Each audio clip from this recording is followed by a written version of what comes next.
ಒಂದು ಮಾತು ಹೇಳೇನ್ರಿ, ಆಯ್ಗಾರಿಗೆ ಆಯ್ಗಾರ ಸೇರ್ಕಿಲ್ಲ ಅಂತ.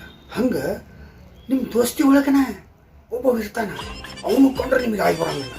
ಅವನ ಬಡಿಲಿ ಅವ್ನು ಹೆಂಗೆ ಮಾಡಿ ಅವ್ನು ಬೇಯ್ಬೇಕು ಅಂತ ಸಿಟ್ಟಿಗೆದ್ದು ರೊಚ್ಚಿಗೆದ್ದು ಅವನು ಬೇಯ್ಬೇಕು ಅಂತ ತಲೆಯಾಗ ಅವನು ಪ್ಲಾನ್ ಹಾಕ್ಯಂಡು ಅವನು ಮಜ್ಜಿಗೆ ಕಟ್ಟದಂಗೆ ಹಾಕಿರ್ತ ತಲೆ. ಆದರೂ ಟೆನ್ಷನ್ ಮಾಡ್ಕೊಂಡು ಅವನು ಬೇಯ್ಬೇಕಂತ ಅವ್ನು ದಾರಿ ಕಾಯ್ಕೊಂತ ಕುಂತಿರ್ತೀನಿ. ಅವನು ಬೈಯಾಕೆ ಹೋಗ್ಬಾಡ್ರಿ, ಸಿಂಪಲ್ ಐತಿ. ನೀವು ಸಿಟ್ಟಿಗೆದ್ದು ಅವನು ಬೇಯಾಕಂತ ಹೋಗಿ ನಿಮ್ಮ ಬಿ ಪಿ ಜಾಸ್ತಿ ಮಾಡಿಸ್ಕೊಂಡು ಬಿ ಪಿ ನಮ್ಮ ಶುಗರ್ ಜಾಸ್ತಿ ಆಗಿ ಡಾಕ್ಟರ್ ಹತ್ರ ಚೆಕಪ್ಗೆ ಹೋಗಿ ಆ ಡಾಕ್ಟರ್ 108 ಚೆಕಪ್ ಬರ್ಕೊಟ್ಟು ಆ ಚೆಕಪ್ ಟೆಸ್ಟ್ ಮಾಡ್ಸಕ್ಕೆ ಬಕ್ಕನ್ನ ರೊಕ್ಕ ಖಾಲಿ ಮಾಡಿ ಇಂಜೆಕ್ಷನ್ ಮಾಡಿಕೊಂಡು ಮೈ ತೂತು ಮಾಡಿಕೊಂಡು ಗುಳಿಗೆ ತೊಗೊಂಡು ಕಿಡ್ನಿ ಫೇಲ್ ಮಾಡಿಕೊಂಡು ಆರಾಮಿಲ್ದಂಗೆ ಯಾಕೆ ಸಾಯ್ತೀರಿ? ಸಿಂಪಲ್ ಐತಿ.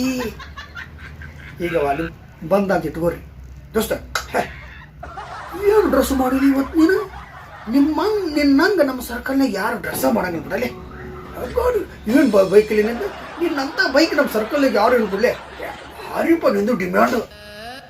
ನೀವು ಡ್ರೆಸ್ ಮಾಡಿಕೊಂಡು ಹೊಂಟಿ ಅಂದ್ರೆ ಹುಡುಗಿಯರು ನಿಮ್ಮನ್ನ ನೋಡ್ತಾರಪ್ಪ, ನಮ್ಮನ್ನು ನೋಡಂಗಿಲ್ಲ ಅಂತ ಒಂದು ಡೈಲಾಗ್ ಹೊಡೀರಿ. ಅವನು ನೀವು ಎಗ್ ರೈಸ್ ಕೇಳಿದ್ರಿ ಎಗ್ ರೈಸು, ಬಿರಿಯಾನಿ ಕೇಳಿ ಬಿರಿಯಾನಿ, ಕೊನೆಗೆ ಎಣ್ಣೆ ಹೊಡ್ಸೋದ್ರೆ ಎಣ್ಣೆನ ಹೊಡೆಸ್ತಾನ. ಇಷ್ಟ ಹಿಂಗೆ ಹೊಗಳಿ ಮ್ಯಾಕೆ ಬಿಸಿ ಹಳ್ಳಕ್ಕೆ ಕೆಡಬಿಡೆ. ಹಳ್ಳಕ್ಕೆ ಬಿದ್ದ ಮ್ಯಾಲೆ ಇನ್ನೇನೈತಿ? ಮಣ್ಣು ಮುಚ್ಚದ. ಇಷ್ಟೇ ಸಿಂಪಲ್ ಐಡಿಯಾ. ಜಾಸ್ತಿ ತಲೆ ಕೆಡಿಸೋಣಕ್ಕೆ ಹೋಗ್ಬೇಡ್ರಿ.